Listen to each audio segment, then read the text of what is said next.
The story of Triumph begins with a young man called Siegfried Beckmann, born of Jewish parents in Germany, came to London in the 1880s to make his fortune. Britain at the time was in the middle of a cycling craze, so logically enough he thought he would move to Coventry, where most cycles were made, and start up in business making cycles. Logically enough, he then thought, why don't we turn our cycles into motorcycles? Other people had done this already. And from about 1902, Triumph was in the motorcycling business. After the First World War, Triumph decided to go into cars as well. The original car was the 1020, but the first Triumph to sell in big numbers was a small car called the Super 7.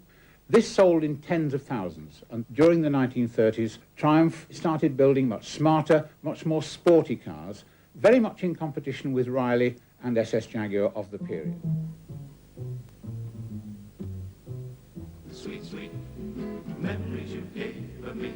You can't beat the memories you gave me. Take one fresh and tender kiss. A lot has been said and written about the 30th birthday of the Mini. Indeed, we did an item on that subject last season on the Motor Show.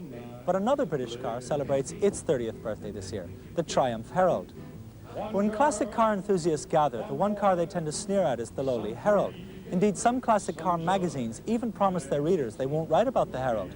But despite this, Ireland has a small but very enthusiastic band of Herald owners that meet on the last Sunday of every month here at the Goat Grill in the south side of Dublin. The Triumph Classic Owners Club covers all Triumphs, but the Herald is the mainstay of the club. The Herald is distinctive for its 50s American-style fins and odd proportions, and though cute, it's hardly a beauty.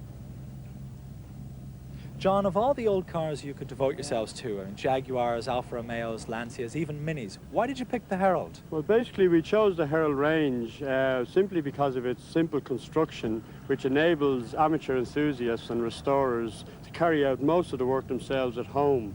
It's also reasonably cheap to restore one of these cars, and we felt that they did not receive the attention they deserved. Here's one Herald coupe that did receive such attention. John and Peter Gillis restored this one from the ground up, renewing and rust-proofing every single nut and bolt, every bit of wood, metal and fabric in the car, and you have to admit it's a beauty. The reason that the Herald is so easy to restore and maintain is its separate chassis, an old-fashioned method of construction even in the late 50s when most cars already use monocoque chassis. This construction means that the Herald body panels bolt on and off, and the entire bonnet unit hinges forward to allow easy access to the engine. The Triumph Classics Owners Club also features several active women owner-drivers, rare enough in any old car club. Oh yeah, it's a very easy car to drive, and I do get a lot of attention. I get a lot of people coming up saying, oh, I used to have one of those years ago, and they get into a big long conversation about how I got the car and, you know, so forth. It is, I do get a lot of attention with it. Well, I suppose it's just sentimentality, really. I never really thought about it much before, not like, you know, the others in the club, they're real enthusiasts. Yeah. I just sort of came late to it, and it's only recently I've begun to really, you know, appreciate what I have.